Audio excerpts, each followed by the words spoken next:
Voltamos com a cobertura especial do primeiro turno das eleições 2018, muitos debates, enfim, cobertura nacional do pleito aqui na TV Santa Maria. Cobertura essa que teve o apoio imprescindível do Diário de Santa Maria e o Publicidade e Propaganda, FISMA, Faculdade Integrada de Santa Maria, AGA Credit, Certificado Digital, CDL Santa Maria, Cindy Lojas Região Centro, Unicred, região Centro-Oeste, Bão de Minas, restaurante, Goods Decoração Criativa, Casa Cook, Cozinha Criativa, Sierra Móveis, Estúdio São Bento, Quatrum Soluções Empresariais e FAPAS, Faculdade Palotina de Santa Maria. Nossos parceiros aqui em a TV Santa Maria agradece por proporcionarem essa cobertura especial que a gente segue ao vivo aqui, pelo menos até às 8 horas da noite. E para você, eleitor, que ainda tem alguma dúvida, a Amanda Jung, nossa repórter, tem dicas sobre os horários e também os documentos necessários para a votação. Então fique atento às dicas da nossa repórter, a Amanda Jung, para você votar corretamente neste domingo.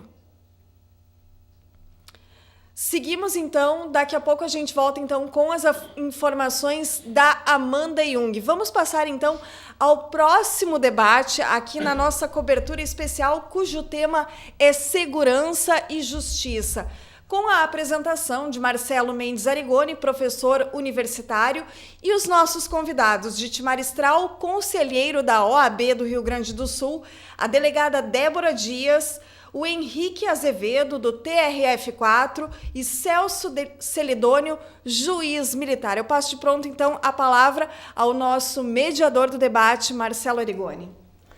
Olá, é um prazer estar aqui com vocês novamente, né? Todos já colaboradores aqui também da TV Santa Maria. Eu queria reforçar aí a presença do Henrique, que é defensor público da União, trabalha no Tribunal Regional Federal. Às vezes o nosso telespectador até não sabe o que faz o defensor da União, né?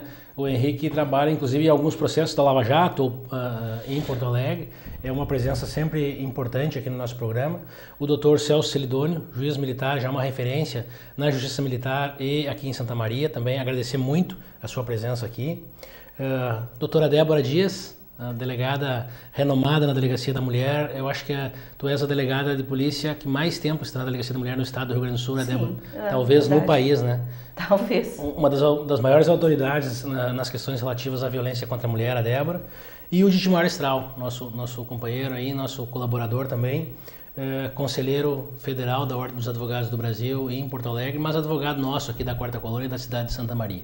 Então é um prazer, um prestígio para nós e para o nosso telespectador ter vocês aqui nesse painel, que é segurança e justiça, mas também eleições. A ideia é que a gente possa conversar um pouco sobre segurança e todos aqui têm, de alguma maneira, algum toque na questão da segurança nas suas atribuições. Então eu queria começar pensando com vocês, pensando juntos sobre o que a gente sabe sobre segurança pública e justiça e o que a gente não sabe. E aí eu vou colocar a minha opinião sobre isso. O que a gente sabe é que nós vivemos hoje talvez o pior momento da segurança pública e a justiça vem junto num contexto, né, porque faz parte de um conjunto de engrenagens que elas têm que funcionar de maneira síncrona, às vezes um pouco assíncrona, mas elas têm que funcionar em conjunto, desde a ponta lá, que é a atividade policial, até a execução penal e às vezes algumas repercussões em outras esferas que não esferas criminais, e nesse meio aí está a advocacia, está a justiça, está a defensoria pública, enfim. E o que a gente sabe então, como eu disse, é que o que se vê hoje é uma segurança pública bastante deficitária. Eu diria que há um caos sim na segurança pública, que as polícias nunca prenderam tanto ao longo dos tempos, né? A gente fazendo um retrospecto e na nossa área que a gente conhece um pouco, eu conheço um pouco tanto do lado empírico, meus quase 20 anos de polícia, eu e a Débora somos colegas de turma, né, Débora? E um pouco porque a gente estuda um pouco isso na pós-graduação, a Débora também estuda isso lá, no mestrado, no doutorado, e a gente conhece um pouco isso academicamente também. E a gente nota que talvez nós estejamos vivendo o pior momento da segurança pública, com as polícias trabalhando de modo muito eficiente. Quando eu digo muito eficiente, eu digo isso baseado em números que a gente tem, porque a gente vê nos últimos 10 anos nunca se prendeu tanto, nunca se apreendeu tantas armas, nunca se apreendeu tantas drogas. Os índices de elucidação, especialmente em Santa Maria, são muito altos. Se nós formos ver os índices de elucidação de homicídios em Santa Maria, eles são em torno de 80%.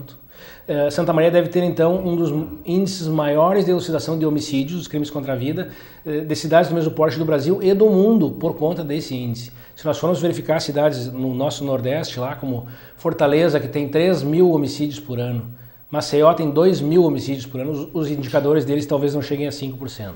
Bom, enfim, nós temos 80% de elucidação nos homicídios. Nos outros crimes nós temos, eu não tenho os índices aqui, mas eu sei que nós apreendemos muitas armas, nós prendemos muitas pessoas, tantas pessoas que nós prendemos que nós temos um sistema prisional infartado hoje. E nós vemos a criminalidade só crescer, e nós vemos que as polícias têm sido, no meu ponto de vista, muito eficientes, mas sem eficácia social nenhuma. A gente não vê efetividade. Nessa linha, Dr. Celso, eu estou lendo um livro que se chama Refundação da Jurisdição, Multidimensões da Sustentabilidade. Na justiça também se fala uma espécie de caos no sistema de justiça, um pouco no sistema figurado, nesse sentido, que a justiça também talvez não dê conta de tantos processos. Enfim, isso é o que se sabe de segurança pública, né? Que um novo tempo chegou e nós estamos tentando talvez utilizar os velhos conceitos para tratar dos problemas do novo tempo que nós não temos ainda. Então eu coloco isso na mesa para quem quiser fazer para quem quiser iniciar o debate. Posso?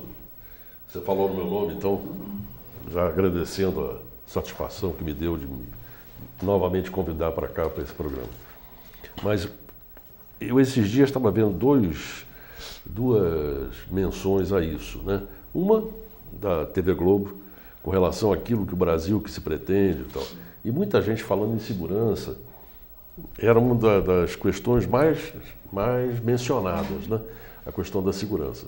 Realmente tem uma crise muito grande, e isso reflete em toda a sociedade, em todos os lados. A justiça, como você falou, ela se ressente bastante disso. Hoje o volume de serviço que a justiça criminal, sobretudo, tem é avassalador. O Gitmar deve saber disso também, né? É uma coisa muito séria. E a outra coisa que me chamou a atenção essa semana foi uma postagem nas redes sociais de várias falas do Trump, presidente americano, a respeito da polícia. Ele enaltecendo o trabalho da polícia. Não sei se vocês chegaram a ver essa postagem. Isso é uma coisa que no Brasil não existe, né? A gente precisa aprender a gostar das instituições, respeitar, ter confiança nas instituições. Isso nós temos uma crise muito grande. Então acho que esses dois pontos são pontos centrais dessa discussão. Para vocês terem uma ideia, a Justiça Militar, que obviamente tem um volume de serviço bem menor do que as justiças ordinárias, hoje está aviltada também. Para vocês terem uma ideia, a Auditoria de Santa Maria aqui, que é só criminal, a nossa pauta de audiências, de sessões, já está entrando no ano que vem, já entrou no ano que vem. Nós não temos mais espaço, estou marcando audiência para fevereiro, por aí. Quer dizer, a coisa anda feia, né? A droga, por exemplo, hoje é uma coisa terrível. Uma constante. Constante. Nós temos inúmeros processos de posse de droga, uso de droga, e no meio militar a coisa é um pouco diferente, é mais dura nesse sentido, né? É impressionante. Realmente a crise de segurança no Brasil é muito grande.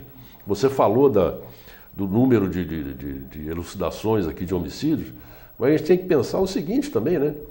Aumentou muito o número de homicídios pelo Brasil afora. É isso. 3.000 lá no Ceará, que é isso? Olha só, mesmo com esse índice de elucidação, em 2011 eu assumi a delegacia regional aqui, nós tivemos 30 homicídios no ano. Hoje nós temos 60, aí pois são é. 7 anos depois, mesmo com o índice de elucidação. Pois é. Uma coisa, não sei se o senhor já tem. Não, já. Que é interessante que tu falaste, Marcelo, é a questão assim, ó, nós temos números efetivos, mas realmente a polícia trabalha muito, prende muito, né? Enxuga o gelo só. Então, mas com pouca eficácia social. É porque nós da polícia, nós fizemos um trabalho que realmente, muitas vezes se faz prevenção também, mas falta prevenção. As delegacias especializadas, geralmente eu falo em nome da Delegacia da Mulher, acho que nós no Estado e no Brasil afora, fizemos um trabalho maior de prevenção, né? Agora, nós enxugamos gelo sim, porque faltam políticas públicas aí, políticas de drogas, que nós não temos nenhuma, não temos nada, não temos nenhuma política que envolva realmente os menores hoje, as crianças e adolescentes não têm perspectivas, né? E, ao mesmo tempo, as informações explodem nas redes sociais em todos os sentidos E eu acho assim, ó, a violência hoje, o discurso de violência é banal, né? É quase natural, e a gente vê que isso reflete também na criminalidade. E por mais que a gente faça, por mais que a gente prenda, isso a gente sabe que não é solução, né? Eu vejo assim, ó, enquanto a Delegacia da Mulher, em termos de violência doméstica, de violência de gênero, eu acho que aqui em Santa Maria a gente consegue prevenir com essa, embora muita gente possa até discordar. Mas nós temos assim diminuído o número de feminicídios e até mantido em contraponto do resto do Vou fazer um registro estado. só que eu esqueci, né? Uma questão da justiça. A Delegacia da Mulher, se eu não me engano, pela segunda vez é a Delegacia da Mulher que deu mais resultado no estado inteiro, não sei no país, no estado, né? Estado. A delegacia aqui de Santa Maria é a delegacia que teve mais efetividade no estado do Rio Grande do Muito Sul. atuante mesmo, né? É porque as pessoas, não é óbvio que prendendo, não, mas naquele momento ali que se prende, que tira o agressor, assim, que a mulher está em risco de vida e tal, nós estamos Não, e às vezes nós sofremos críticas, o Henrique está se coçando ali, o Henrique é representante da advocacia e o Digimar também. Porque nos parece que a polícia prende muito e se queixa que tem muitas prisões provisórias, mas é que o nosso papel é prender, né? Infelizmente a nossa atividade ela é limitada nessa questão, o que nós podemos fazer é prender ou encaminhar o inquérito tão bom quanto seja possível para que o Ministério Público talvez possa depois prender. Primeiro, bom dia a todos. Cumprimento meus colegas de debate aqui. Agradeço ao Dr. Marcelo pelo convite, à TV Santa Maria. A doutora Débora, o doutor Arigoni, o doutor Celso tocaram um ponto que eu gostaria de amplificá-lo. Vocês estão colocando a questão da repressão. Há uma repressão enorme, mas essa repressão ela não tem surtido efeito no combate à criminalidade. Eu gostaria de trazer que há uma repressão, mas não há uma repressão qualificada. O que se chama dessa repressão qualificada? Não há um trabalho de inteligência. A polícia hoje ela trabalha na ponta, ela prende o varejo. Mas o atacado, ela tem condição de atacar os que dominam a organização criminosa? Ela tem essa possibilidade? Por exemplo, a doutora Débora e o doutor Arigoni citaram que é um caso raro no Brasil, estatísticas sobre a eficiência do crime. Isso não existe no Brasil.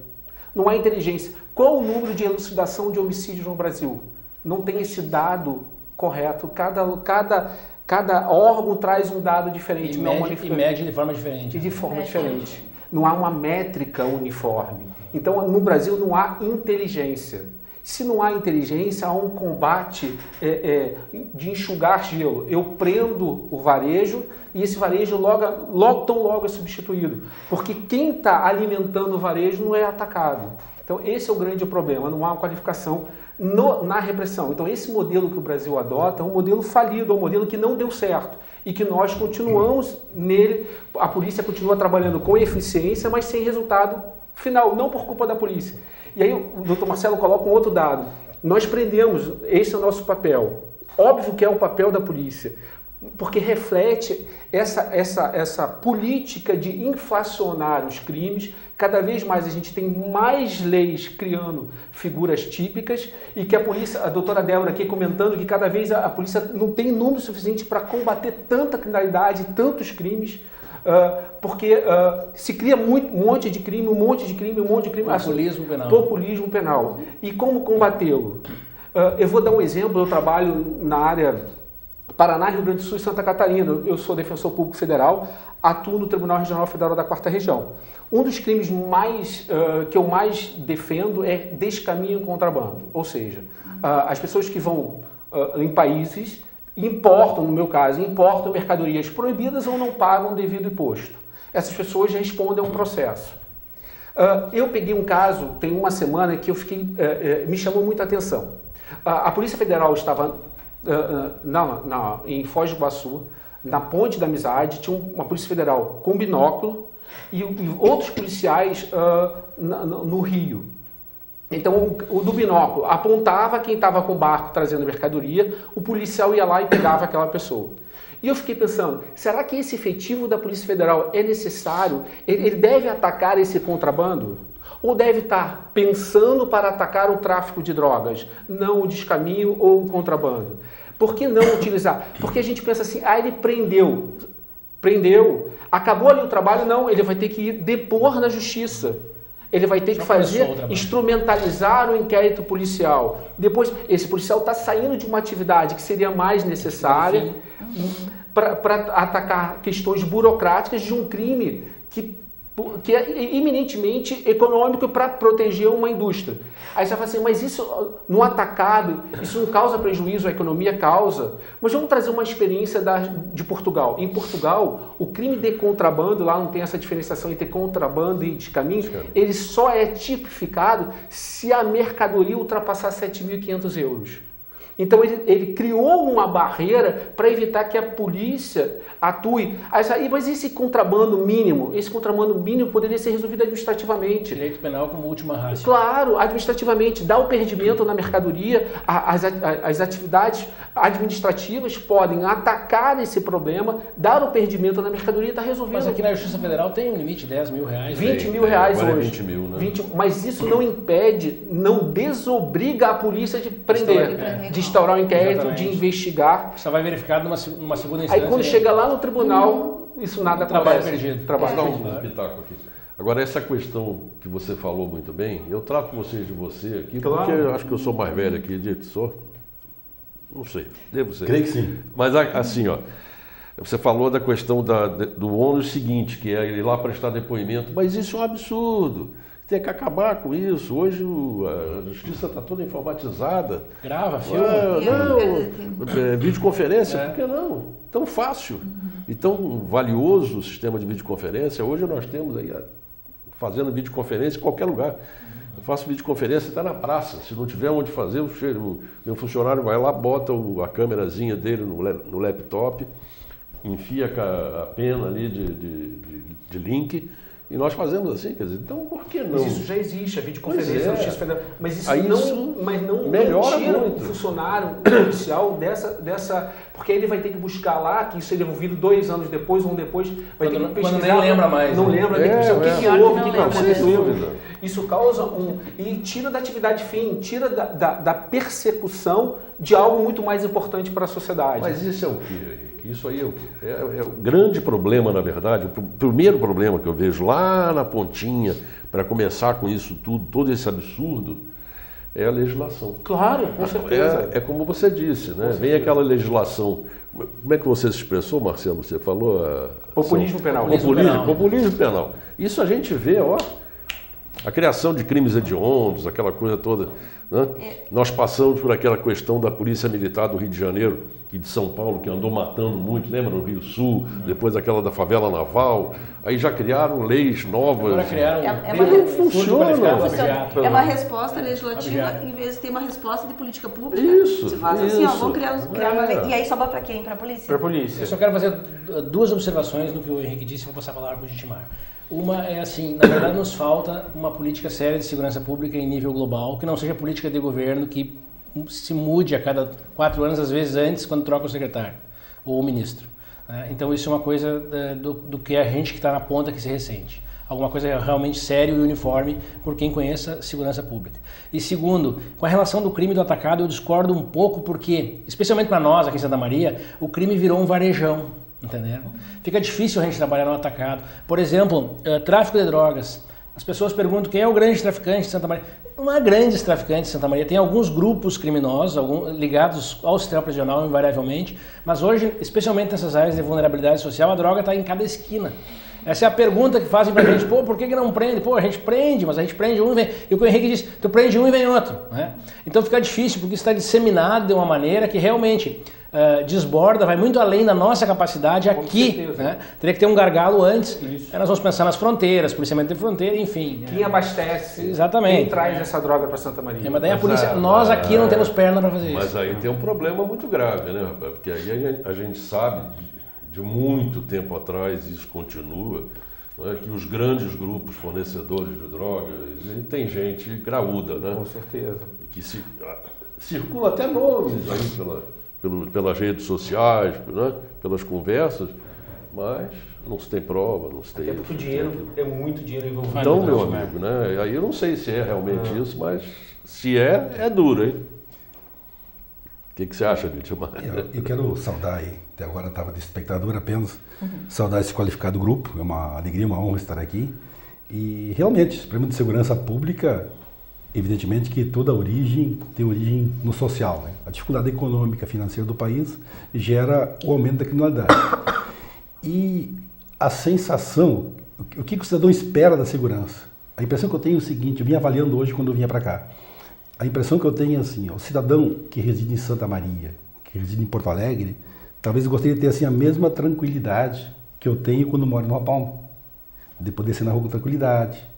Via de regra, a gente não tem risco de assalto, a nossa casa não corre risco de arrombamento, a nossa casa tem pequenos equipamentos de segurança, de não viver enclausurado como vive o cidadão de Santa Maria de Porto Alegre, em sua residência, quase que prisioneiro de sua casa. A minha filha mora em Porto Alegre, o apartamento dela tem 2 grades de ferro, tem porteiro 24 horas e mais a segurança do próprio apartamento. Tudo isso para se preservar de uma eventual violência na busca de furto ou crimes que se assemelham. A gente sai na rua, claro que em Porto Alegre, embora se tenha uma ideia da gigante violência, o centro de Porto Alegre ainda tem uma certa tranquilidade nesse sentido. Mas essa é uma realidade que o país vive. Se referindo à polícia, as polícias como um todo sofreram com a diminuição do seu quadro funcional. Isso é uma evidência que não há como fugir. Para ter um exemplo, a Brigada Militar de Nova Palma, em 84, quando lá cheguei, fazem 34 anos, tinha 14 brigadianos da Brigada Militar de Nova Palma. A Polícia Civil tinha um delegado e 4 agentes. 4 agentes. Hoje tem 2 agentes. Tem 2 agentes e um delegado. A Brigada Militar deve ter 4 ou 5 brigadianos. Essa é uma realidade que não dá para fugir. Em contrapartida, isso se assemelha à medicina, né? Antigamente o médico não tinha uma estrutura de exames. Hoje é a Polícia Civil, a Polícia Federal, a Brigada Militar, enfim, principalmente a Polícia Civil gaúcha, tem uma estrutura bem mais avançada com relação aos anos anteriores na tecnologia, no DNA, no grampo telefônico, no avanço na internet, na escuta, todas as formas de investigação da criminalidade que façam com que se tenha uma maior efetividade na repressão. Portanto, talvez isso vá suprir um pouquinho essa diminuição do quadro funcional. Quando se fala que a Polícia Civil prende bastante, é verdade, a Polícia Civil gaúcha é uma polícia bastante efetiva, bastante respeitada, e as pessoas, talvez o cidadão, tem aquela ideia equivocada de que aquela prisão preventiva, provisória, excepcional que a polícia executa, realiza, resolve o problema. A pessoa pensa que aquilo já é a condenação. O delegado pediu a prisão, já condenou, tem que ficar preso. Aí solta na semana que vem, porque passou 5 dias, ou enfim, foi relaxado um eventual flagrante, ou as garantias do cidadão levaram que ele fosse solto, a pessoa pensa que houve falha no sistema, e na verdade não é. É uma decorrência legal do arcabouço jurídico brasileiro. E todo cidadão tem suas garantias. Então isso talvez faça com que, muitas vezes, você pensa que há uma falha no judiciário. Claro que o volume de processos se agigantou e faz com que os juízes tenham essa dificuldade que o Dr. Celso falou. O agendamento de uma audiência, salvo naqueles casos com o réu preso, às vezes decorre 12 meses. Isso evidentemente prejudica a produção da prova, prejudica tudo. O cidadão, uma testemunha que participou de um ato criminoso ou assistiu um ato criminoso há 12 meses atrás, vai depor agora, vai ter mais dificuldades. Você tem uma em ideia? reproduzir. Deixa eu te dar um dado aqui. A Justiça Militar, só quinta-feira passada, eu fiz 5 audiências de custódia. Quinta-feira. Só na quinta-feira. Isso Na Justiça Militar, imagina. na Justiça Militar. Você imagina um juiz de direito de plantão, o que ele não faz no dia a dia? Eu faço uma média assim, eu fiz quinta-feira 5. E aí? Como é que pode isso? E inúmeras vezes a gente ouve do cidadão que é testemunha, não me lembro. Não é o que mais se diz?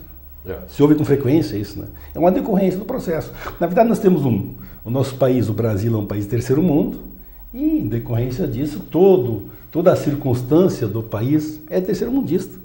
Muita gente esperava que tivesse um judiciário americano, alemão, italiano, francês no Brasil, que logicamente é impossível.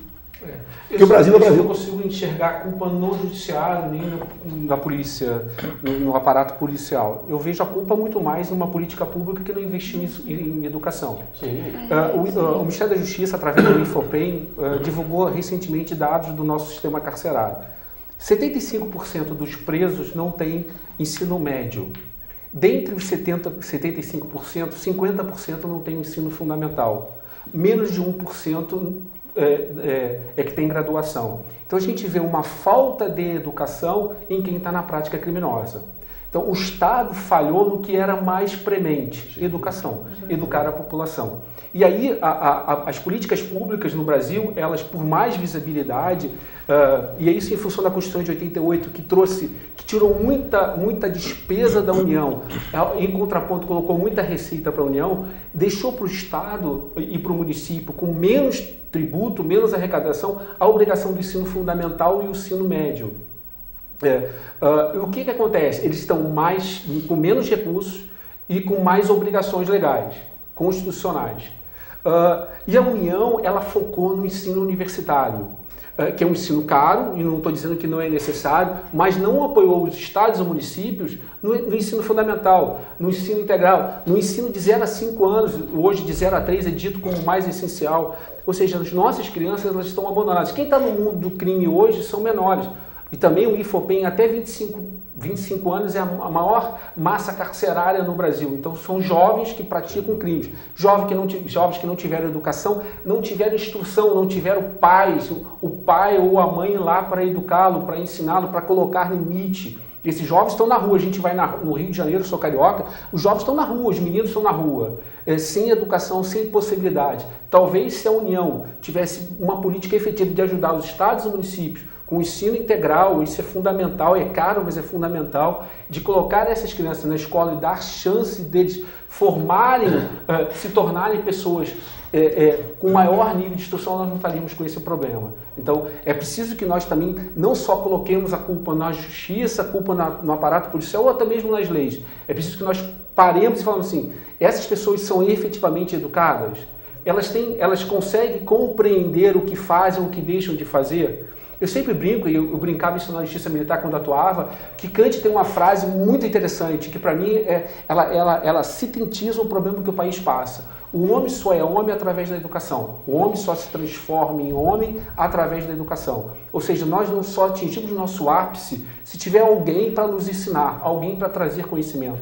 Isso não acontece com os nossos jovens. Esse é o fato gerador, na verdade, porque daí gera todas as outras coisas. A cadeia falta cresce. De condição profissional, não é? Porque ele o não abandono. Tem... Pois é. E a exigência constitucional é só do ensino básico lá, né? Não, agora já ampliou.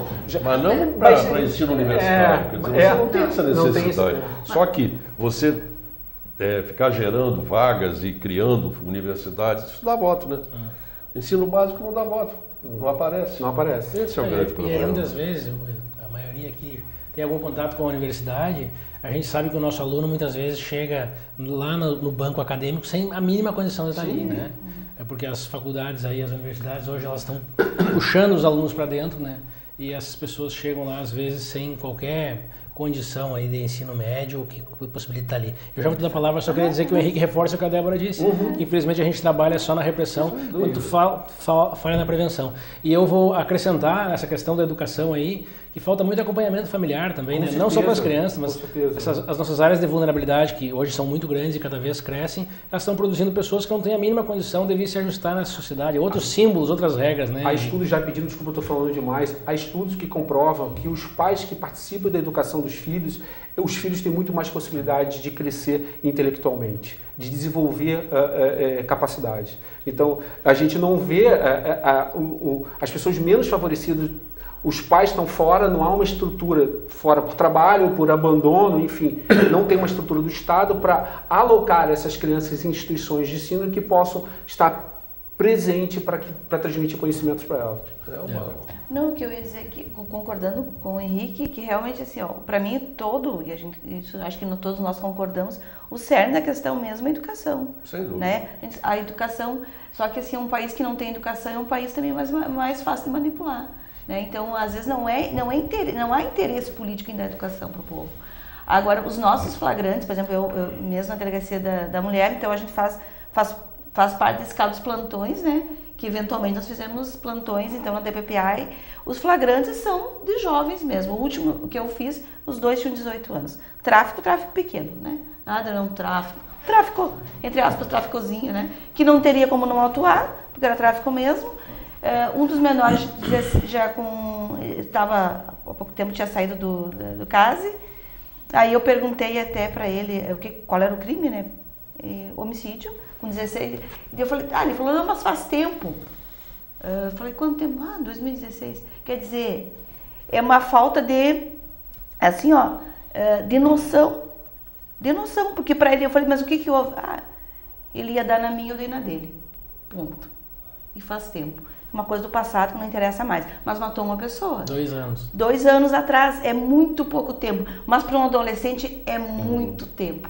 É muito tempo. Mas e qual é a resposta? Que nós que eu digo toda a estrutura. Então, falta educação, falta aplicar o Estatuto da Criança e do Adolescente efetivamente como deveria ser aplicado e que realmente a gente não faz, né? Porque não tem como fazer.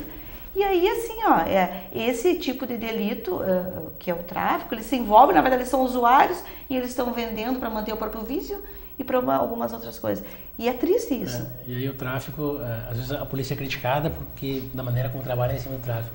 Mas é a maneira como a gente consegue trabalhar. E o tráfico está ligado com o furto, com o roubo, com o homicídio e com o sistema prisional, diretamente. Com todos os outros delitos, né, Marcelo? Se a gente conseguisse resolver, numa utopia, resolver essa questão do tráfico de drogas, do uso de drogas, não sei se o uso, fico pensando, mas enfim, se resolvesse essa questão das drogas, nós diminuiríamos, eu vou usar uma cifra retórica, mas que é importante, uns 90% dos homicídios, do furto, do roubo. Quando eu estava na delegacia regional, que eu acompanhava os homicídios ali, cada um deles, eu tinha uma estatística, 90% dos homicídios naqueles anos ali, 90% deles estavam ligados ao sistema prisional. Em 90% eu tinha preso ou no polo ativo ou no polo passivo. E por quê? Daí buscando a fundo, disputa de poder, obviamente, né? E disputa de poder está relacionada com o tráfico, o furto, o roubo. Então, a droga é realmente alguma coisa que precisa ser enfrentada. A gente tem a consciência de que a gente trabalha, entre aspas, errado essa questão, mas é o que coube, o que cabe às forças policiais, porque a gente não tem, como eu disse, talvez uma política mais pensada nesse mundo complexo, no sistema de segurança pública, talvez buscar na instância decisória, na instância legislativa, que pense efetivamente, não pense em populismo penal, né?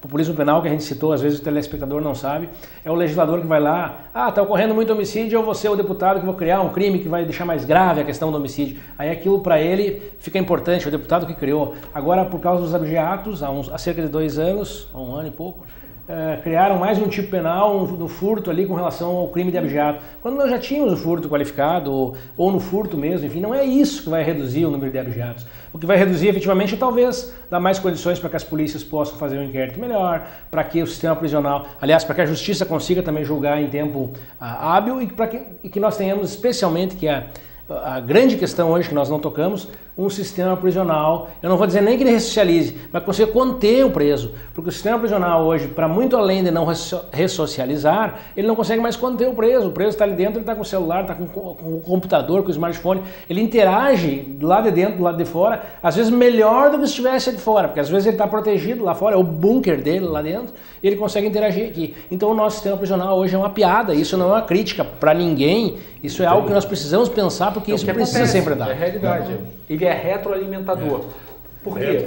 Porque o Estado não tem condição, o Estado não tem o domínio do seu sistema penitenciário. Quem domina são as organizações criminosas.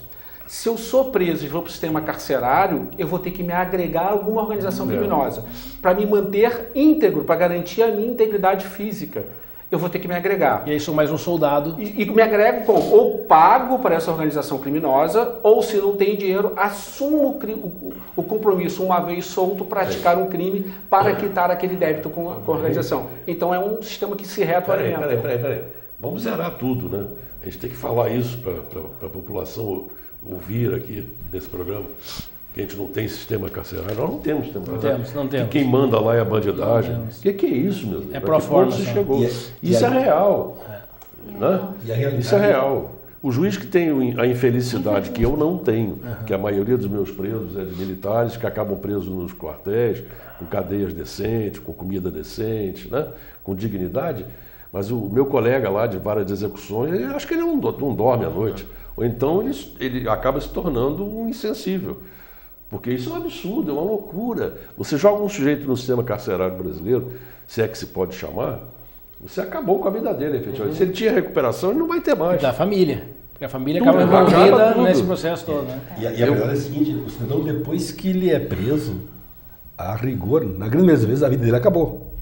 Pois é, ele não consegue mais se ressocializar. Eu tenho um exemplo típico em Porto Alegre de um conhecido meu. Ele foi preso preventivamente há 5 anos atrás. e ficou 3, 4 dias preso. Ele é um homem bem sucedido, curso superior, e ele tentou posteriormente buscar um mercado de trabalho. Ele procurou um emprego em Florianópolis, Santa Catarina, num clube de futebol, para ser dirigente. E naquele meio tempo buscaram no Google o nome dele e localizaram a prisão dele e comunicaram a ele que não tinha condição de contratá-lo em decorrência daquilo. Imagina um cidadão comum, humilde, o semi-analfabeto que foi preso, certamente a vida dele acabou. Ele vai ter que sair de lá e voltar para o crime para viver. Não, e isso é economicamente explicável e psicologicamente. Há uma demanda maior de emprego do que uma oferta de vaga. Então o empregador ele pode escolher. Se eu posso escolher, eu vou dar emprego a quem tem uma vida pregressa no crime ou quem não tem uma vida. Então quem é segregado nessa segregação já existente de vagas de trabalho? O condenado. E aí eu volto de novo ao crime de descaminho. O cidadão ele pratica um crime de descaminho, ele é condenado, ele paga uma pena restritiva de direito, uma pena que não é prisão. Mas isso é um método de vida dele. Ele vai de novo e é pego de novo. Aí ele é reincidente específico. Se ele é reincidente específico, não tem mais pena restritiva de direito. Ele vai para o cárcere. Então, cara, aquela senhora ou aquela pessoa que que faz da atividade de contrabando, de descaminho, o seu meio de vida, ele vai para o cárcere. E quem garante a integridade dessa pessoa? A organização criminosa. Então, o nosso sistema de prisão não funciona. Nem de inflação penal também não funciona. É preciso repensar todo o sistema. Repensar o sistema e repensar a educação brasileira. Não há outro método. Repensar o Estado. Porque isso repensar o Estado. É a omissão do Estado. Onde o Estado se omite, todas as hipóteses, o crime organizado entra. É a questão das comunidades, as favelas, as vilas, né, as comunidades. O Estado se omite inteiramente. Vem o crime organizado e assume a função de Estado. E na cadeia é a mesma coisa. O Estado se omite. Porque é uma barbaridade, um absurdo você pensar que tem um presídio onde quem manda é o bandido. Onde a segurança do presídio não entra nas galerias. Tem que pedir autorização para entrar. O que é isso? Onde é que nós estamos, cara? Para tudo, vamos passar uma borracha nisso aqui e começar de novo. Né? Tenho uma amiga, acho que está viva ainda lá em Salvador, que ela tinha uma expressão. Ela era uma mulher da sociedade, muito afetada, e ela brincava, mas ela, não do jeito que ela fala, né? Ela dizia assim, aqui não tem mais jeito, tem que pegar uma bomba, jogar e começar do zero. Quer dizer, não é bem isso, mas tem que realmente repensar o Estado brasileiro. O que é isso? Que valores são esses? Né? O Ditmar estava falando de Porto Alegre, que ainda dá para andar com tranquilidade no centro. Não dá não, Ditmar. Não dá não. Eu também fiquei pensando, Ditmar, aonde tu andas? A minha filha tem carro e quer vender o carro porque ela tem medo de andar de carro. Ela quer andar só de táxi, de Uber. Na verdade, eu levei um laço aqui agora injustamente. Eu não disse isso, né? O que eu disse é que Porto Alegre, no centro, você comparando com as demais regiões da capital, o centro ainda é relativamente tolerável. Sim. Ainda com tudo isso, foi o que eu falei. Eu levei. Mas está infernal já, né? Eu falei, ainda com tudo isso, há uma necessidade infinita de cuidados. Né? Sim. Diferentemente dos bairros, onde é muito mais violento. Não, sem dúvida. Qualquer bairro. Para a gente aproveitar o espaço qualificado e as presenças qualificadíssimas, e na justiça, essa questão dos recursos, tem muito recurso, as pessoas demoram muito a ser julgadas, a questão da prisão em segunda instância, né? O que vocês acham disso? Temos que reformular o sistema processual penal, diminuir o número de recursos ou não? Será que a culpa é dos recursos? A primeira pergunta, a culpa é dos recursos? Há bastante recurso. Eu lembro que o que gerou esse recurso e qual é o fundamento disso? A Constituição de 88, que amplificou os nossos direitos, ela veio para retomar os direitos que a ditadura tinha tomado. Eu lembro que o Ulisses Guimarães, quando da promulgação da Constituição de 88, ele expressou isso claramente. Aquela Constituição, ela resgatava os direitos. Então foi uma Constituição preocupada com os arbítrios que aconteciam naquela época. Eu lembro que nesse discurso ele falou, eu tenho nojo da ditadura. O discurso dele, eu tenho nojo. Nós temos nojo da ditadura militar. Isso está no discurso da Constituição de 88. Ela reflete essa realidade.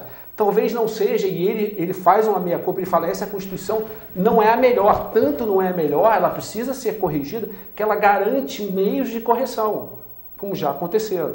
Então, existem muitos recursos, mas será que eles são os causadores do caos na segurança pública? Me parece que não. Me parece, até porque, e aí uma questão importante, nós não temos um sistema efetivo de defesa. Eu estava conversando com o Dr. Celso antes aqui, hoje nós atuamos em Porto Alegre com 3 defensores públicos na atividade. Então são 3 defensores públicos para atuar Rio Grande do Sul, Santa Catarina um por estado. E Paraná, 1 por estado. 2 estão afastados. Então, na regra, somos 5. Hoje atuamos em 3. Será que eu consigo fazer uma defesa de qualidade? Pois é. Talvez a minha defesa ela exista no papel, contraditória formal. Mas não seja materialmente uma defesa.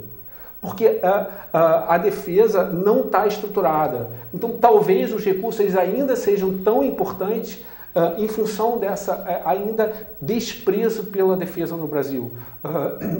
A Defensoria Pública ela tem um estigma de defender criminosos. Eu sempre brinco, eu não defendo criminosos, porque eles ainda não foram condenados. Eu defendo pessoas. Se eles praticaram crimes, eles serão condenados. Qual é o meu papel? É que a condenação seja justa. O tema do programa, o que é justiça?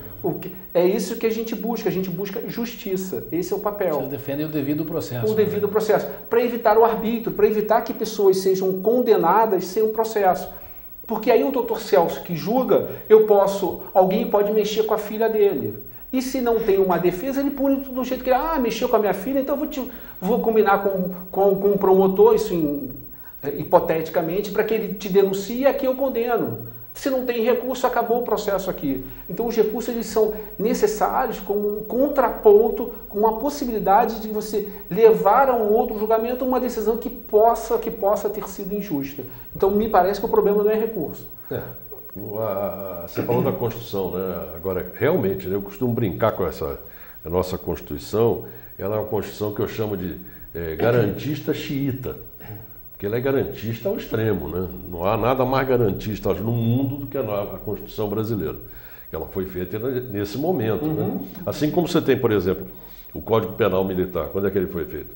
Foi feito em 69, auge ali da Revolução, da ditadura, como quiserem. Quando precisava afastar o inimigo. Então, era direito penal do inimigo. Isso a jurisprudência veio melhorando. Agora, com essa Constituição que nós temos, que é boa, né, e eu não acho que aí seja ativismo judicial, eu sou totalmente contrário ao ativismo judicial, mas aí eu acho que não é. Ativismo, o Arigoni vai falar depois, então eu já vou dizer. O telespectador é o juiz se arvorar de legislador. Ele quer, com a sua decisão, ele muda a lei. Isso é um absurdo. Mas tem uma margem de manobra, né, um jogo de cintura que o juiz pode ter ao interpretar a lei. E essa interpretação, que ao meu ver, às vezes é equivocada. Porque hoje que você tocou nesse assunto muito bem, né, porque você tem um problema de volume de serviço, você estava tocando lá fora e agora falou, lá no TRF4, muito grande, né? Muito. Que não consegue dar conta. São 3 mas estão se virando para dar conta. Aí cai um pouco a qualidade, você mesmo sente. Mas isso não acontece para o poderoso econômico. Porque se ele comete um crime, ele vai contratar um maior escritório. O cara se dedica, bota 3, 4 advogados full time para defendê-lo. Né? 24 horas por dia pensando o que vai fazer. Isso gera uma série de outras coisas que a gente tem que pensar. Gera o próprio volume que você tem lá de serviço, né? Isso gera nos tribunais superiores também um volume avassalador, o Supremo, o STJ. Isso é bom? Quer dizer, há necessidade. Eu tenho uma estrutura de trabalho enorme, de boa. Eu tenho um gabinete montado de estagiário. Esse cara aqui é um lutador aqui, é um grande defensor. Eu tenho na minha origem também, fui defensor público, você sabe disso, né? Tenho um carinho muito grande pela instituição, que é uma das mais importantes do Brasil, é a Defensoria Pública. Esse camarada eu conheço, que ele faz das tripas coração para cumprir a obrigação dele, com qualidade. Mas é avassalador. Não? Isso é culpa de quê? Eu acho que sim, que também é culpa de uma legislação garantista ao extremo. né? E um garantido, vamos botar isso até entre aspas, porque acaba favorecendo quem tem mais condição financeira. Chamado supergarantismo, Mas né? não é? Que é o garantismo Pois é. para na verdade, o garantismo realmente é para garantir os direitos fundamentais. Não, eu quero mas direitos deixar fundamentais claro, de Débora, quem? eu sou garantista, Também eu sou, não sou sou garantista. contra, mas assim, ó, é óbvio, porque o meu direito é o direito de qualquer um e eu quero que o meu direito seja garantido também. Sim. Agora, é um chamado supergarantismo porque ele garante os direitos, na verdade, de poucos, não dos que estariam em uma situação de maior vulnerabilidade que necessitariam dessa garantia, mas daqueles poucos que conseguem contratar escritórios, como o senhor mesmo falou, né, para proteger e lutar por seus direitos. Fazer os recursos. Por fazer vários recursos. Esse é o grande problema, né? É uma discussão que é... Falar na Constituição, a Constituição fala nos direitos e deveres individuais e coletivos. E as pessoas falam só, pensam, lembram dos direitos, não lembram dos deveres. Eu sempre pensei nisso. E agora, para minha felicidade, eu estou lendo um livro póstumo do Calmon de Passos. É um livro póstumo porque foi escrito pela filha dele. Depois que ele faleceu, a filha achou alguns artigos, muitos, 13 mil artigos, e compilou num livro. E ali pelas tantas ele fala no livro que, além da liberdade, igualdade e fraternidade da Revolução Farroupilha, nós precisamos ir para um quarto momento agora que trata da subjetividade, da intersubjetividade do indivíduo, e ele fala o seguinte, ele diz que nós já tivemos uma Declaração Universal de Direitos, nós precisamos agora, para completar isso, uma Declaração Universal de Deveres. Então, aí isso toca nessa questão da Constituição, porque, e aí eu lembro, tem um princípio que se chama lateralidade do direito, né? Para que todos tenhamos direitos, nós temos que ter deveres também. Porque se todos tivermos só direitos, ninguém tem direito nenhum.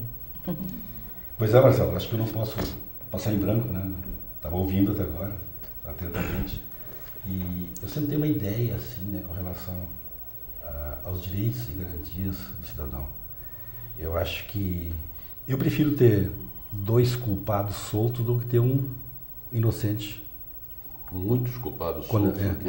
Pode ser uma infinidade. Eu usei 2 para não apanhar, de repente, né?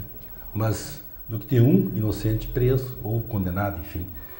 E essa questão das garantias individuais é muito fácil a gente falar, e a gente fala com tranquilidade, eu falo muitas vezes também, mas reflito muito, porque quando nós temos alguém da família que é vítima de um crime, nós queremos que o delegado o prenda imediatamente, a Polícia Civil o prenda imediatamente, que o juiz o condene semana que vem. E a pena máxima. E passe o laço.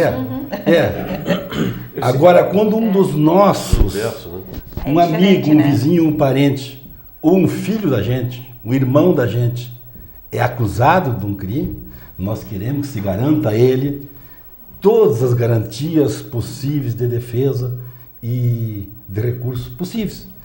E eu, com certeza, eu acho que esse é o caminho mais correto, o caminho justo. Isso é que nem o preso, a gente quer que eles ponham fogo, que morram os presos. Até que a gente tem um sobrinho, um parente, um primo lá, opa, agora a gente não quer mais. É um discurso fácil, né? Acabou nosso tempo? Está encerrando o nosso tempo, né? O ambiente qualificadíssimo aqui, o tempo passa muito rápido. Agradecemos muito a presença de vocês e vamos trazê-los num outro momento. Muito obrigado. Obrigado. Marcelo Arigoni, muito obrigada pela colaboração mais uma vez aqui na transmissão das eleições na TV Santa Maria. Agradeço igualmente ao Ditimar Estral, a Débora Dias, ao Henrique Azevedo e ao Celso Celidônio, que fizeram parte desse segundo debate nessa manhã de transmissão do primeiro turno das eleições 2018 em Santa Maria. Notícia de última hora, os candidatos presidenciáveis aproveitaram a manhã deste domingo para depositarem logo cedo na urna eletrônica seus votos para a eleição 2018. Enquanto líder das pesquisas e candidato à presidência da República pelo PSL, Jair Bolsonaro chegou perto das 9 da manhã em um colégio eleitoral da Zona Oeste do Rio de Janeiro. O segundo lugar nos levantamentos, Fernando Haddad, do PT, foi votar, por volta das 10 para as 10 da manhã. Bolsonaro votou pelas eleições 2018 nas primeiras horas do pleito desse domingo. Ele foi aguardado por eleitores apoiadores e pela imprensa na porta da Escola Municipal Rosa da Fonseca, na Zona Oeste do Rio de Janeiro, na Vila Militar. Após o voto, o candidato do PSL falou rapidamente com a imprensa. Aos jornalistas, o presidenciável afirmou que está confiante num resultado favorável neste domingo e disse que acredita em uma vitória no primeiro turno. Ele disse também que acompanhará a apuração dos votos em casa com a família. Por sua vez, Fernando Haddad se reuniu com lideranças petistas no Sindicato dos Metalúrgicos do ABC em São Bernardo do Campo para fazer um café da manhã perto das 8 horas. Na sequência, o presidenciável petista seguiu para Brazilian International School, no bairro Indianópolis, na capital paulista, onde votou cerca de 50 minutos depois de Bolsonaro. Por volta de 9h30 da manhã, o candidato Ciro Gomes do PDT, que aparece em terceiro nas pesquisas de intenção de voto entre os presidenciáveis, votou em Fortaleza. Acompanhado da neta Maria Clara, o candidato pegou a criança no colo e disse: "Vovô vai votar para fazer um Brasil melhor para você." Marina Silva, candidata da Rede, já estava no Acre desde o sábado.